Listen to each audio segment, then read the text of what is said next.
Okay, today on the show, we have top producer and podcast host Aaron Masliansky with Dream Town Realty here in Chicago.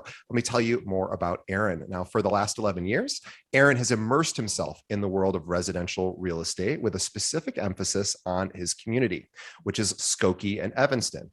And for those of you that aren't from Chicago, those are really the two of the closest suburbs to the city. So they're, a lot of times people just consider them extensions of the city. But he doesn't just work there. Of course, he works in all the surrounding Chicago areas. But after earning undergraduate and graduate degrees in urban planning, Masliansky cultivated his interest in property development, working for a developer for many years. And now he works as a realtor with Dream Town Realty. He's also established global real estate networks, and he is proud to be the current chairman of the Global Real Estate Council for the Chicago Association of Realtors. Now, to connect with his global and local communities, Aaron has established two podcasts. One's titled The Real Estate Diplomat, and the second one's called Inside the Skev, which was featured in the Chicago Tribune and has over 100 recorded episodes. Now, if he's not keeping up with the market or global trends, Aaron can be found volunteering with the Chicago Council on Global Affairs, the Illinois Holocaust Museum and Education Center, and Rotary International. He also enjoys spending time with his wife and college sweetheart, Stacy, and their two children, Joey and Sophia. Please, everyone, check out Aaron's website, which is aaronmasliansky.com. And I will, instead of spelling that out, I will actually, if you go to the show notes, I will have a link right there. You can go right to his learn about what he does in his two podcasts. But Aaron, welcome to the show. Oh, it's great to be here. I appreciate it. Well, I was just telling Aaron that I actually had seen him in a dinner that we had at the National Association of Realtor conference this last fall. But it was a big room with lots of people, and it was my first time in that particular room for the Chicago Association of Realtors. But Aaron is incredibly well respected here in the Chicagoland area, not just for his acumen as an agent, but also a lot of the volunteer efforts you do. Before we sort of get started with everything else we want to talk about, Aaron, I'd love to just hear about how you got into real estate and also why. Sure. Well, and by the way, I wish we would have met at that dinner, because I am like enamored by you and your podcast, and it would be cool to talk. So I'm glad we have this opportunity now. But I got into real estate, basically when I was a kid, I was interested in the game SimCity. And I would play and build these cities. And it was so much fun. And when I went to college, I thought, well, I love aviation also. I was going to be a pilot. Wow. So I went down to the University of Illinois at Urbana-Champaign. I was in their aviation school, but I had to pick another thing for my major because they didn't have a major yet. And I thought urban planning, like SimCity, urban planning. So cool. So I started to do that, and I really just loved it. And another thing was too, my grandfather and his brother, when they were working, were real estate developers. And so I kind of bounced a lot of ideas off of him, learned about it. And as I went through college, I interned for the Village of Skokie and Village of Morton Grove in the summers. Loved working in their planning departments, but I loved the ideas of what the people were doing who were bringing the plans, the developers. So I thought it'd be cool to get into real estate development. Or I was thinking global affairs, like two separate things as college went on. Anyway, I got a job with a real estate developer out of college by literally looking in the yellow pages. And I guess that shows my age a little bit, but I looked in the yellow pages, dressed up in a suit, walked around one day in Evanston and dropped off a resume at a real estate developer's office named Tom Rozak. And he called me back and I got a job. And that's how I got started in this industry. Wow. And then how did you make the move from working with a developer then to being an agent yourself? So I worked for him from 2004 to 2009 and kind of learned everything about the business. He threw me at everything. It was the greatest learning experience in regards to real estate, in regards to business that I could ask for. The market turned and I had to look for something else to do. And at that time, I went and did business development. My brother owns First Class Moving and Storage. I worked there for several years, but I really still wanted to get back into real estate. So I thought, okay, how do I do this? I decided to get my license, and I started as a part-time agent, and I worked both jobs for a while. and I will tell you, it is much easier to do real estate full time. But I was just trying to do it, make some extra money, stay in the game, and then eventually I was able to transition to full time being a real estate broker, and it's been a great move. Isn't it so interesting with part-time agents? And I understand the idea. I talk to a lot of newly licensed agents, and a lot of them are like, well, I don't feel like I can do this full time because I don't know what the future will hold. Right. But at the same time, it is kind of funny. So the irony is that doing it part time in some ways might even be harder, right? Like, even though in theory it's sort of logistically seems like that would make the sense to sort of transition slowly. But curious how you found part time versus full time. Well, I had a baby when I first started, a 1-year-old, and then we were expecting our second. And my first year in the business, I lost money. My first client actually died during the transaction. He had a heart attack. I mean, welcome to the business, right? It was crazy. I was helping him find a rental, and then he passed away. He wasn't well. Yeah. Anyway, it could really put a dent on your psyche, and I needed to make money. So it was hard, because as I got, established and got my name and marketed and did everything, like I was busier. I needed time to be able to go show properties, to go to inspections, to network, to do all the right types of things that you need to do to be successful. But at the same time, I had to make a living. So it was very, very hard to make that leap. Also, working for family, I mean, you feel really guilty to leave. So it took that, just where I got so busy where I'm like, I gotta make this move at some point. And it was a great feeling to be able to have that freedom, to be able to, kind of explore what you could do within the industry at that point. Well, I'd love to talk about your podcast, because you're a 2-time podcast host, and not just about, well, first, I'm curious why you decided to start to start a podcast, or now you have 2. So, well, at first I was thinking, you search for original content to be able to put on social media. And I was putting things out, sharing different links to things, and you don't really get engagement, and it's not original. So I was thinking, how do I do this? And I went to a National Association of Realtors conference in 2017 in Chicago, and Monica Neubauer, who hosts the National Association of Realtor Podcasts Center for Realtor Development, she was giving a seminar on how to create a podcast. So I went and I listened, and I'm like, okay, I guess this is how I do it. And then a year later, I think it was, I meet with coach, Sean Pruce. She's a great business coach, life coach. And she said to me, because she saw this video that was produced for my business, she said, Aaron, you've got a great acumen for media. She said, you got to figure out how to utilize this. So I started doing Facebook Lives with like Ask Me Anything AMAs for real estate. And then I'm like, you know what? I really should do the podcast.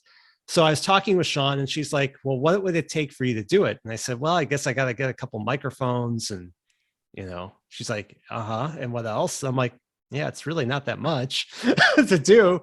So then I just started, figuring, okay, I'm going to do it. And then I brainstormed with people at Dream Town. Was one person in particular, Stacy Smuller. She's in the marketing department. We were working on the concept, and I wanted to do a show that would feature my community, Skokie and Evanston. And originally what I wanted to do was just really feature my previous clients and help as a benefit to them to promote their business or promote their organization, to say thank you. And then they're able to share it on their social media.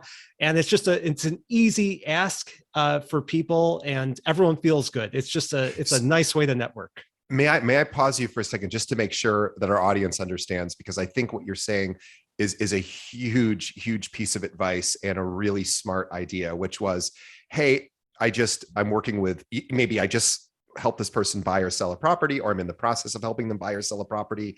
They work somewhere, somebody here in the family works, maybe they have their own business, or maybe they work for a business. And I would like to create a community-based podcast for residents of that community. And I want to highlight, maybe their business or some story about them as a way to support the community, I guess, at large. Is that accurate? Okay. That is completely accurate.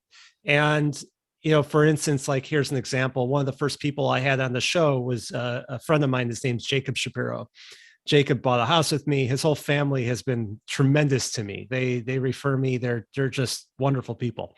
And Jacob owns a business called Vero Design Build, where he's a general contractor. He does carpentry work. He does a lot of commercial work.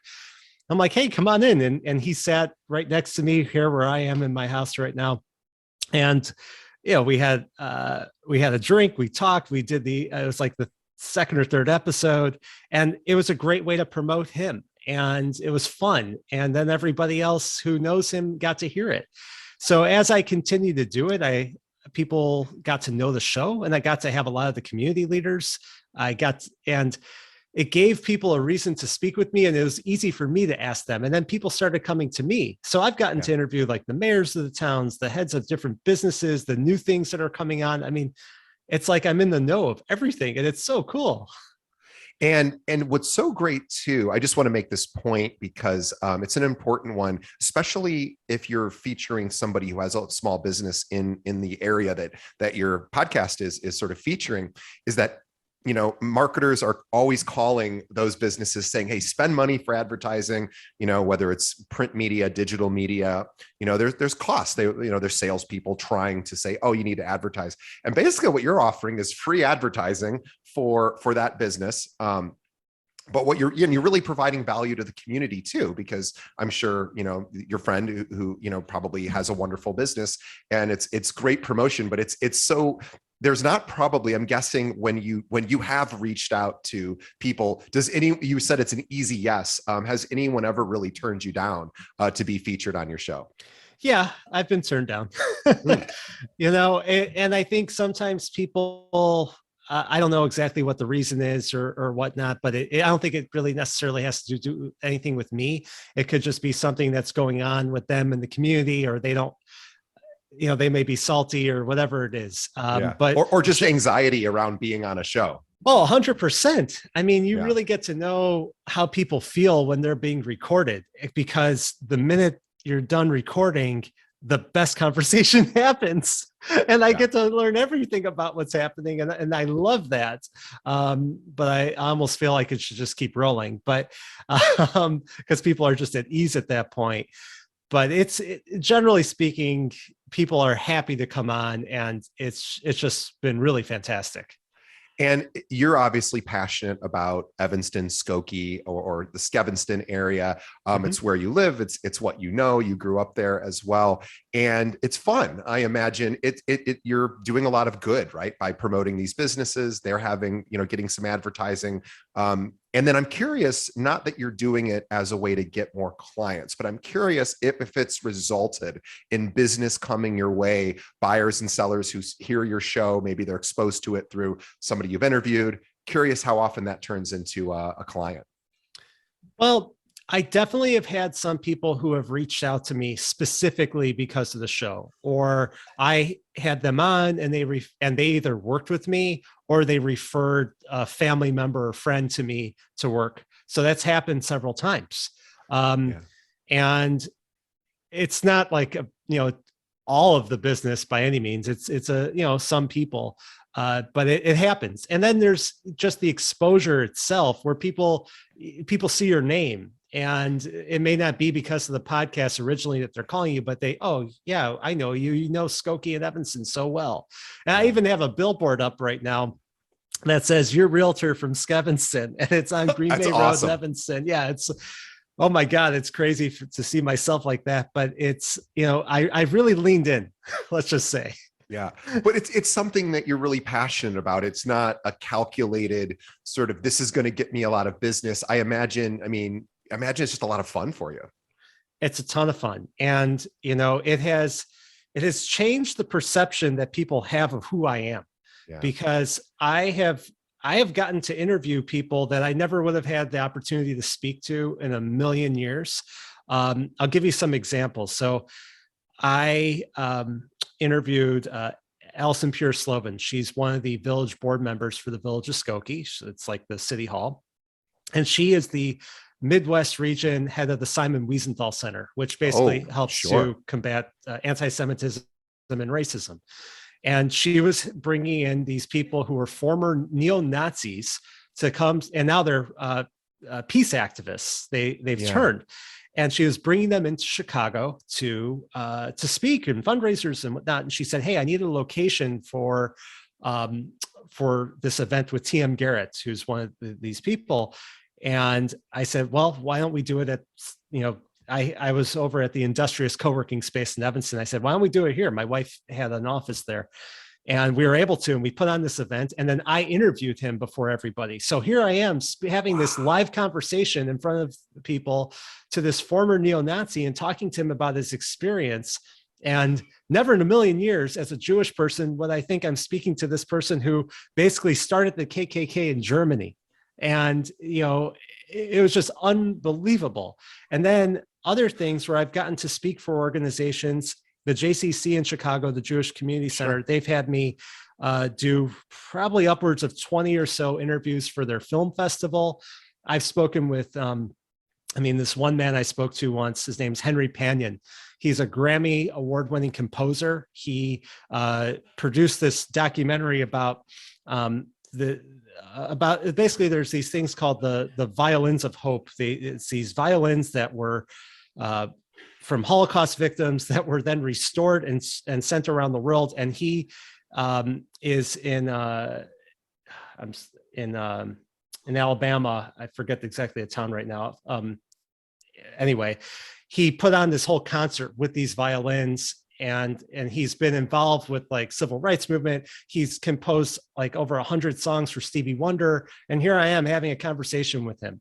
Amazing. Just unbelievable. Like, so it's not even business. It's just like life opening. Yeah. It is remarkable. You get to have a lot of these really interesting conversations with interesting people of substance. That's what I love doing.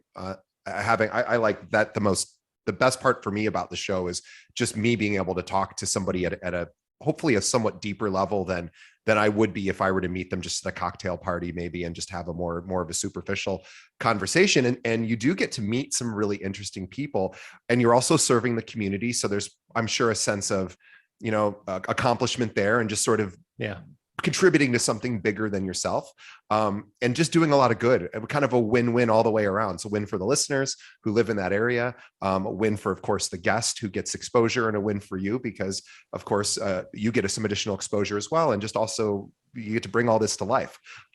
So must be. The reason we're talking about this, aside from featuring, of course, Aaron and all the cool things he does, is this is an idea that Aaron had. He went to a conference session at NAR in 2017.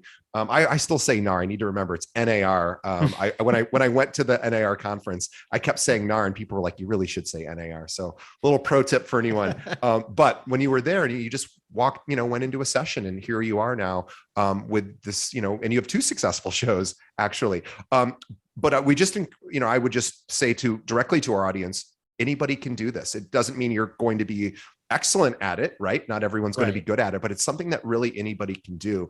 I'm curious, when you first started your first podcast, did you set a sort of a commitment to yourself? I know I did, where my boss said, if you're going to do this, you got to commit to at least a year.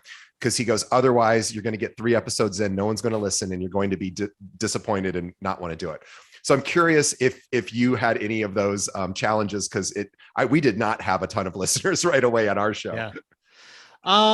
No, I really didn't have any kind of commitment like that. It was kind of just open-ended, and I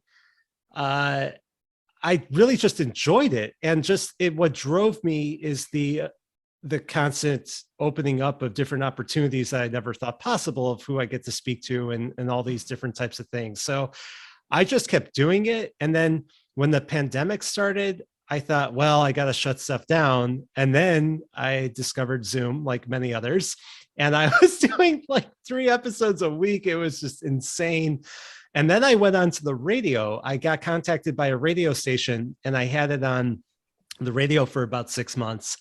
And then after about 100 episodes, I'm like, I need a break. So I did put it on pause. Inside the Skev was on pause for about a year, and I just started it up again. But yeah, it just was fun. And, you know, another thing too was I got to even speak with Monica Neubauer, who does the NAR podcast, and went on her show to tell the story. And at the NAR conference in San Diego, I got to sit down with her and talk with her and thank her. So there's some just like really cool things that really just make you feel good about, you know, life and kind of being able to be grateful to other people. And, you know, I have no media training. And me neither. Yeah, and anyone can do this. I mean, everyone's got a podcast, I guess, but not everybody continues to do it. So I think the commitment and just the consistency is key. Yeah, I think so too. It is just like putting the blinders on and just like but there, I almost think of it as like exercise. It's just, I just have to do it. I don't always want to do it, but I, of course, always am happy when I completed it, just like a workout. Like I don't want to do push-ups, but it's a good idea. And, and also at the end of it, I always go, oh, that was fun. I was actually okay. And it was a lot of fun. So we encourage our audience to do this. Aaron and I are not, you know, we're not communication majors. We didn't have, you know, radio shows in college, although actually I wrote for a radio show now that I think about it, but I was not on air. I was certainly not trained that way. And here both of us are, you know, hosting shows. I know. So when I first was exposed to you was at this dinner in San Diego last fall. And they were introducing you with this sort of global real estate focus.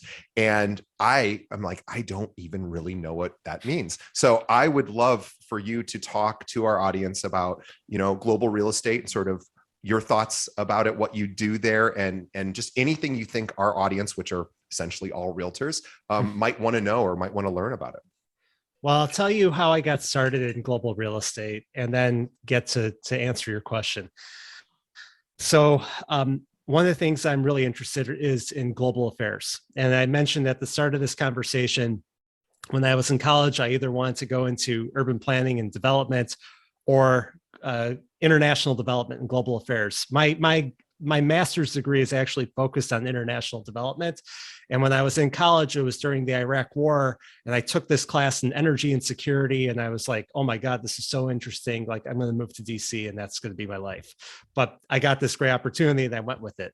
So when I was able to go full time into real estate, it kind of gave me flexibility to be able to do things that I never would have been able to do before. One of those was to go to an event from the Chicago Council on Global Affairs, which is a think tank in Chicago. They have amazing speakers that come in all the time. And, you know, it's kind of intimidating to go to this. I didn't know anybody, but I'm like, you know what? Like I finally have the time. I knew about it for years. And I went and I actually heard Gary Kasparov speak for the first, my first event. And he was talking about Gary Kasparov, by the way, for anyone who doesn't know, is one of the all-time great chess grandmasters. Yes, he's an all-time great chess grandmaster, and he is also a peace activist and vehemently anti-Putin. And he was warning everybody about what can happen with Russia if Putin's not checked. And basically everything that he predicted has come to pass. But it was amazing. I got to meet him. I took a picture with him. He signed my book and everything. I mean, I was just like starstruck. And I said, I got to keep coming to this stuff. So I started continually going to events there. And then they had an application for a young professional ambassador program. I signed up, I got into it, which blew my mind. And I got really involved in global affairs. And when the council saw that I was doing this podcast, they invited me to interview one of their senior fellows at a fundraiser event on stage. And it was a great exposure. It was an amazing opportunity. And I met this person. His name's Mark Peterson. He was in charge of this organization called Intersect Illinois, which is state-led organization to help bring in foreign direct investment into the state of Illinois. He's like, Aaron, you should get involved in global real estate. I said, what's global real estate? What do you mean? Because just like what you're saying, DJ. Yeah. So he explained to me what it was, and he put me in touch with the person who was in charge of global real estate for Illinois Realtors, and somebody else who runs IHC Global, which is Judith Hermanson. And that's an organization that is basically owned by NAR, and they do research and different things on international development around the world. So I learned about these things. I was kind of directed to get involved and start to go to different events from the Global Real Estate Council at the Chicago Association of Realtors. I then joined them and started. I basically, what it is, the idea of global real estate is helping bring buyers and sellers together from around the world. So let's say I have somebody who wants to buy something in, say, Costa Rica. I can make the connection because you build your network with other realtors around the world. There's a special designation that you can get called CIPS, which is the Certified International Property Specialist through NAR. By the way, you could take the class at Chicago Association of Realtors in September. Shout out for Maurice Hampton, who will be speaking, will be teaching it. You get connected to this network. You could be part of their Facebook group and everything, and you can make referrals.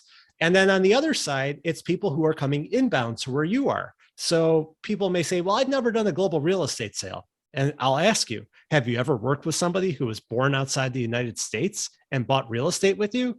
Well, that's a global real estate deal. So I certainly have done a lot of that in Chicago since it's such a global city. And I think it also teaches you about how to work with different people's backgrounds, expectations, culture. It makes you a more well-rounded person. I think it's really important in any day and age, but just in terms of understanding diversity, and it just makes you a more well-rounded person. So I started going to all their different events. I applied to be part of the Global Real Estate Council. I actually went on a trade mission with them to Thailand. Wow. And that was an incredible trip. And I got to learn all about real estate in Thailand because the Chicago, Nancy Sumimandi, she has a strong connection to Thailand, and she's part of Chicago Association of Realtors, former head of the Global Real Estate Council, former head of the organization, president, and it was just incredible learning about that. So then when I came back, I got more involved in the council itself, and now I'm the chairman, and we lead different programs for education, networking. We will do another trade mission likely in 2023 if nothing crazy happens with COVID.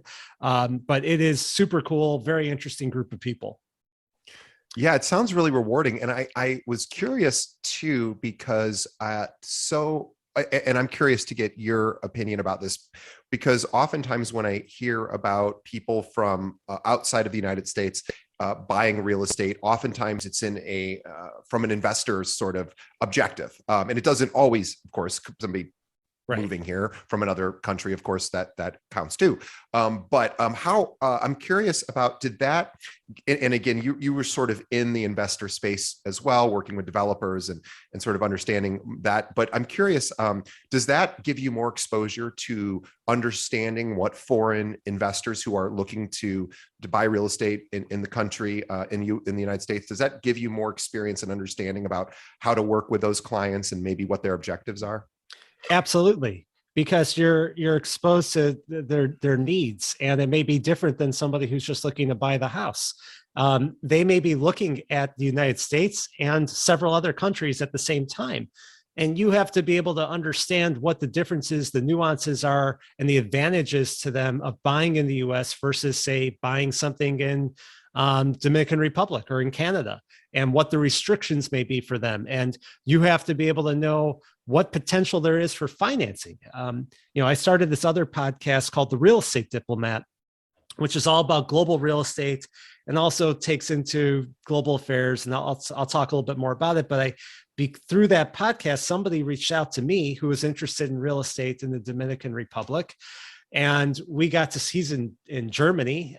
So we started speaking about all the different nuances of it, and talking about different other potentials, and trying to get him information on that requires you to go outside your comfort zone and find people who you can trust to be able to make that referral and make sure that they're going to get well taken care of.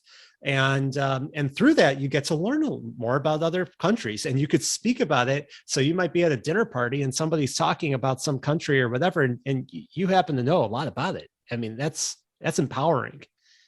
That is really empowering. And I guess maybe in both of the topics we've been sort of chatting about was getting involved in podcasting, which was something that you did with essentially no experience or not a ton of sort of thought or foresight. It wasn't like a lifelong dream to have your own show. And then also getting into global real estate, which actually was sort of a major passion of yours. And you've now been able to explore both of those through real estate, which I think is, with this industry and being an agent, which I think is particularly interesting. And you were saying that especially with this global real estate, you wouldn't have had the time to get involved with it had you been maybe in a different profession or a different full-time sort of, traditional 9-to-5 job. So I find that particularly interesting that you've got to explore some of these additional sort of avenues of fulfillment because maybe because of now your schedule is more how you make it. 100%. It would never have happened if I had a traditional 9-to-5 job or 9-to-6 job, because you can't get out of the office and you can't go down there. Somebody's, asking you, hey, what are you doing? And it's with real estate. Yeah, I could, okay, maybe I'm doing a listing presentation for somebody at 2:00 in the afternoon, and I've got showings from 4 to 5 or whatever it may be. And then I've got a Chicago Council event at 6 or whatever. It allowed me to be able to go and have that flexibility. Now the pandemic has changed things in terms of when timing is and everything. And I mean, with Zoom, it was so easy, but not nearly as fulfilling. But now things seem to be coming back together like they used to be, which is a little overwhelming, but it's awesome to be able to see people and just physically and learn so much more. It's wonderful. Yeah, I'm enjoying it too. I had a meeting this morning with somebody who was thinking of joining our company. He was a brand new agent, and he came in, and I haven't had anybody physically come into the office in a long time. Just a couple of people over the last 2.5 years or so. It's everything else has been over Zoom, like you were saying. And I had to even think, and I'm sure everybody listening who's a practicing realtor will appreciate this, is like, he was here and I was like, oh, somebody's actually here. And I went and wait, am I supposed to shake hands? I kind of forgot what the protocol or what maybe the most safe thing to do, of course, is not to shake hands, but I had to sort of fumble through it. Like you were saying, it could be a bit overwhelming because I had to think it through. Like I've never thought about shaking hands as a challenge, as a potentially unsafe thing. Right now, of course, we have to, and I'm sure every realtor, I'm curious, just because I'm not a practicing agent, when you meet clients now, are you shaking hands, or what do most people seem to want to do? I'm shaking hands. Yeah. I have gone through so much anxiety of the pandemic, but I'm really trying to just shift and live because like going in October to San Diego to that conference definitely was anxiety provoking to be around so many people. But it was nice to be there. It was nice to go to the dinner and hear just people kind of pour their hearts out. I mean, it was really, really kind of beautiful. But, and then we had more COVID cases, and now we do too. But I just need to get out there and see people. And if they don't want to, if somebody seems hesitant, I think I'll hold off. And I'm washing my hands after too, but sure. But it is nice to shake a hand, to see people, to be there in person. And the real estate diplomat, I've talked to people who are all around the world and people in Chicago. I've had, some conversations in person. But one of I'm not doing that show quite as much right now. I'm focusing more on Inside the Skev. And one of the reasons is because I want to just sit down and have the conversation in person with the people. And it's nice. And, this is great too. We're remote right now, but it's nice to try to get back into that swing of things and hopefully stay healthy. Yeah, it could not agree more. It's It is nice. And you're right, though, I even have anxiety as well going into public events, not tremendous anxiety, but it's something that I used to have zero anxiety or very little anxiety about going into a public space with lots of people. But now, it's just, we just took a flight last week and you didn't have to wear masks anymore. And we had been flying throughout the pandemic and we were always wearing masks. And so it was like, oh, we could take our masks off. And then that felt weird. It's like you're naked. It is. Yeah. And it just feels like you're doing something wrong. I felt like I was doing something wrong. Like, oh, yeah. But even like with real estate, like throughout the whole time, I mean, I was showing properties like even at the start, and it was completely nerve wracking and nobody knew what to do. But it's just, I feel like we're in a different space. We are. It's nice to start to go back to normal. And we're going to pause just for a moment so we can talk about one of our sponsors. But before we do, I just want to, we always ask our guests a little peel back the curtain, because I'm really calling myself out, because we ask our guests to complete these questionnaires so we can have some stories to talk about. And 95% of the time, maybe even 99% of the time, I never get to these. And so I absolutely want to. So I'm making a point to say it out loud so that as soon as we come back from the break, we're going to get right back into some of your funny real estate experiences. But before we do, I do want to give a quick shout out to our sponsor. It's actually one of our favorite companies in the real estate tech space, which is Follow Up Boss. Now, after I've interviewed hundreds of top realtors all over the country for this show. And actually the CRM that is used by more than any other of our guests, of course, Follow Up Boss. And let's face it, following up is the key to taking your business to the next level. Now, Follow Up Boss will help you drive more leads in less time and with less effort. Now, don't take my word for it. Robert Slack, who runs the #1 team in the United States, uses Follow Up Boss. And he has built a $1.5 billion business in just 6 years. Now, Follow Up Boss integrates with over 250 other systems. So you can keep your current tools and lead sources. And here's the best part. They have a 7-day-a-week support. So you'll get the help that you need when you need it. So few tech companies have weekend support. And of course, realtors work weekends. Now, get this. Follow Up Boss is so sure that you're going to love their CRM that for a limited time, they're offering Keeping It Real podcast listeners a 30-day free trial. Now, that's twice as much time as they give everybody else. So, no credit card required either. They're so confident that you're going to continue to use their service that you don't even have to pay anything or even give them your payment information up front. But only if you visit this special URL, which is followupboss.com/real. So followupboss.com/real. That's for your free 30-day trial. Follow up like a boss with Follow Up Boss. And now we'll get back to our episode. Aaron, I am very excited to hear. First of all, I would also just like to say, I love the fact that you married your college sweetheart. I only know one person that did that out of all the friends I had in college. And even today, 20 some years later, it's still just such a cool thing. So I love you met your wife, I'm guessing, down at University of Illinois.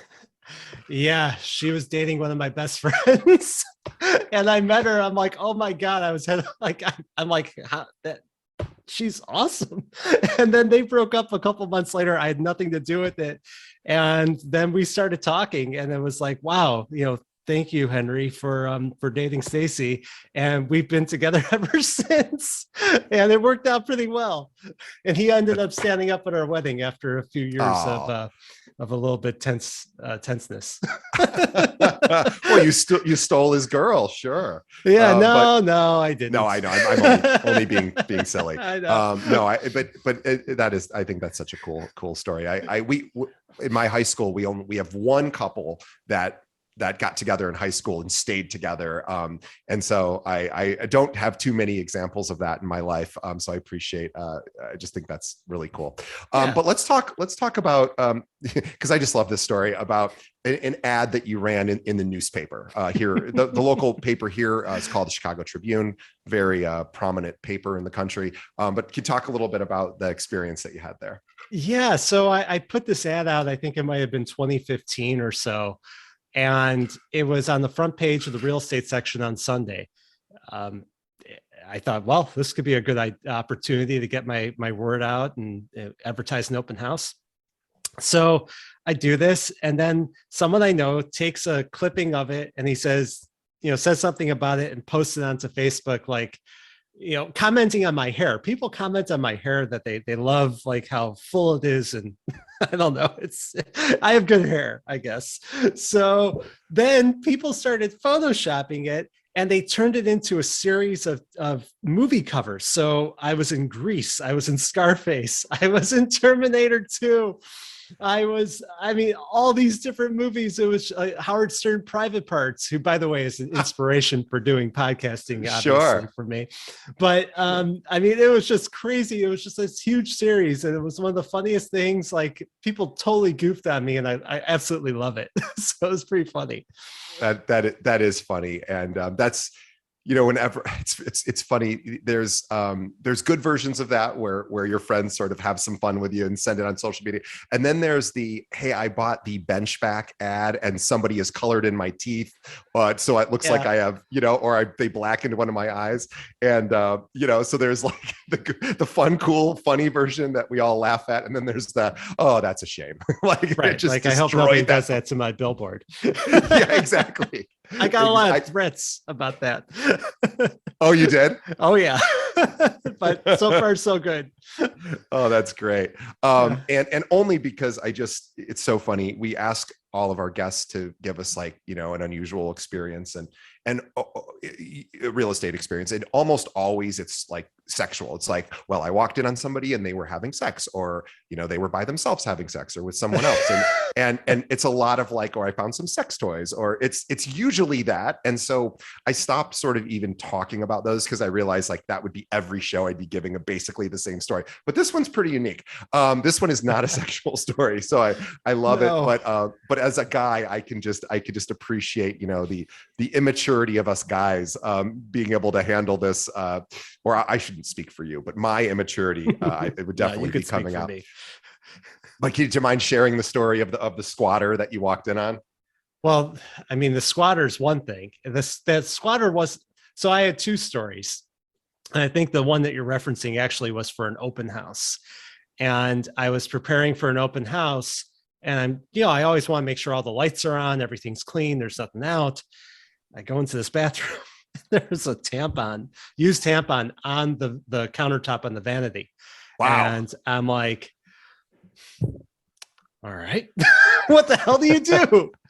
Just grabbed a bunch of toilet paper, wrapped it up, and threw it. Yeah. It's a dedication to the craft, I guess.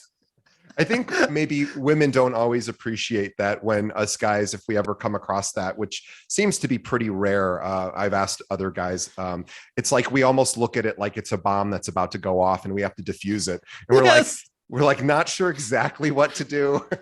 We're not sure exactly what we're looking at. But it's scary. For some reason it scares us. Oh, it's scary. And I have plenty of, look, everyone who's listening to this is probably a realtor. You guys probably all have these crazy experiences. I've walked in on a squatter. Like, that was scary. I've seen other types of things over the years, but that one with the tampon, it sticks out.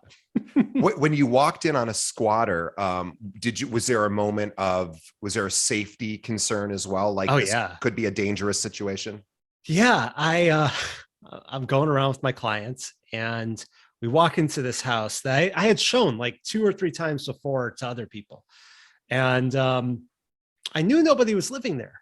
And I walk in and it's got like this smell, like this smoke. And I'm like, I don't recognize this, but okay. So we go on, we're upstairs. It's a ranch house. Then we go down to the basement and I start to go turn on the lights because it was on the lockbox. And all of a sudden, I see this little Pop-Tart on the ground, and there's ants crawling all over it. It's disgusting. I'm like, what the hell's going on here? Then my client says, dude, there's a squatter. There's a squatter. She's in the closet. I'm like, oh my God. And this woman, she must have been like 20, pops out and she's like, oh, I'm just packing up. I'm just leaving. And we look at each other like, huh? And we decide we just turn around, we leave. And I call the other agent, the listing agent, and I'm like, you've got a problem. Yeah. And goodbye. Yeah. It's actually like, it's interesting though. Cause you think like as men, maybe we have a bit more confidence in our ability to handle the uncertainty of that situation. Certainly, we don't have to deal with as much physical uncertainty as women do. Sure. Again, I'm speaking generally, of course, not everyone's the same. But I always think like, gosh, women have so much more danger headed their way, or at least possible potential danger. And I always think, that could have been a dangerous guy or a dangerous woman too.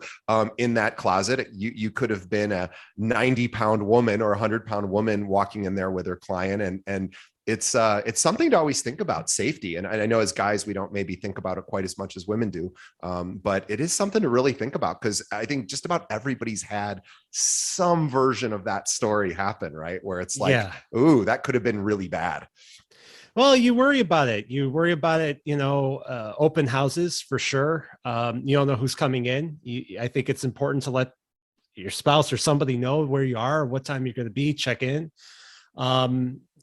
I always like to meet with new buyers first before I go show them properties. And I know that probably has cost me some business, but it's probably not the worst thing in the world if somebody doesn't want to meet just out of with you curiosity, first. I just want to ask you, just because I wouldn't have guessed this. And so Aaron just said, I meet with buyers first, and maybe that's even cost me business. Just curious, why would that why do you think that's cost you business? I wouldn't, as somebody who doesn't practice real estate, I wouldn't see that as a negative at all. But do some buyers just go, oh, I don't want to do that, I just want to go see homes? Or were you sort of saying maybe they won't like your personality, or what was curious why you thought? I think, sometimes when people buy ads on different websites, there's a misconception to the public potentially that they think that you're the listing agent and they're just requesting a showing. They just want to get in and see the house. Quite frankly, they may already have an agent and they're just doing stuff on their own. Who knows? Right. So they call you and then you say, hey, I'd like to meet with you first at my office, or this or that. It may turn them off and be like, well, actually, let me just find the listing agent and call them, or whatever it is. So I think that's where it potentially can cost you business. But I would say, as I've gone on throughout my career, it's probably enhanced my business, because what it's done is I set expectations. I learn about what the people want. We talk about agency. I have them sign a buyer representation agreement. And not everyone's comfortable with that. I get it, but I think it's the proper thing to do to set up the relationship. So then you have a successful transaction for everybody. Everyone's happier at the end of the day. So that's why I do it. I mean, if I was losing business left and right because of that, I would strongly reconsider what I'm doing. But I think it's best for the relationship. It's best for your business. It's best for your safety, on and on and on. It's very much similar to a consultancy type relationship, right? So if we think like, what do consultants do? They come in, they interview the client, they learn about what the person's challenges are, and then they come back with a solution. So it's really no different from what a professional consultant does. But I am amazed at how often realtors don't maybe look at the beginning of a relationship with a customer as in that sense of doing discovery, right? And that's basically what you're doing, as attorneys would call it, right? Discovery. And now it's so easy with Zoom. I have a Calendly link. I have people set up their time. They want to meet at my office. They want to meet on Zoom. They want a phone call, whatever it's easier for them. Pick a time, boom. And it's like, it just sets them up to think like, oh, this is a professional I'm working with. It's so much better. Yeah, I love it. That is such a great tip for anyone, especially, and again, if you're buying leads. So what Aaron was really saying about costing business is, a lot of times the lead providers, will tell you, just schedule the showing, even though it's not your listing. Person wants to see this property. They've shown interest. Don't take them to a Starbucks and get to know them, or don't have them come to your office, because that sort of stops them from what they want. And I think maybe generally speaking, that's not terrible advice for that sort of lead, but I love the idea of pushing somebody through a more professional sales funnel or process, because ultimately I think that does, you're right. I think that does set you apart. Like you were saying, maybe they already have an agent or somebody they're talking to, and all of a sudden now they're with somebody who's sitting down and really getting to know them before going, I'm going to just open the door and let you walk in and see tell me what you like it or you don't. So I actually think that's a really, really strong point. But now I'm understanding what you were saying, because Zillow and those companies who sell leads will say, really we encourage you not to do that. We want you just to set the appointment, Mm-hmm. meet them at the property, and then you can have the sort of the meeting. But I love that you do that, because I just think it's more professional. It And is. the right kind of client will really appreciate that. Probably the client you want to work with is the one that's going to be like, that's a good thing. Absolutely. It is. And it pushes away people who may have, spent a lot of time with you who aren't actually serious. A lot of times I see on different Facebook pages with realtors, and everyone's saying, oh, like, number one thing, you got to make sure they have a pre-approval letter. Yeah, it's important to make sure that they're qualified to be able to purchase. But I think the number one thing is have that initial conversation. See how you can help them, how you can be of value to them. Do they need a lender to speak to? Do they have questions about this? Do they even know what the process is like? Are they from the United States, and are they familiar with how you buy property here? You don't know that until you actually start to have the conversation. I 100% agree. And because you work in the global space as well as the sort of local space, I just wanted to give this piece of advice that I heard that I just realized. When you're dealing with people who are of a different, possibly a different religion, different ethnicity, different background, culturally, different race even. Of course, there's different traditions and customs with each sort of group of people, how we, group people together, or how they identify as a group. And I was listening to someone speak just a couple weeks ago, and they said, I had this little tip, because they work with a lot of international clients. They said, ask anyone who has a different, sort of set of traditions than you, if there are any important days in their calendar or during the course of the transaction that are either religious themed or maybe tied to their, their country of origin, or their, whatever particular, their predilections, and knowing that, certain religions and certain background and ethnicities have certain days that are considered holy days. And there's just, things that we may not know unless we were part of that tradition. And so knowing that is like really helpful, because you're like, well, we're not scheduling a showing on that day, and we can't do the inspection on this day. Like, that's something. And I went, that is so simple and so brilliant. And I never thought about it. So I just wanted to share that. It's a great point. Yeah.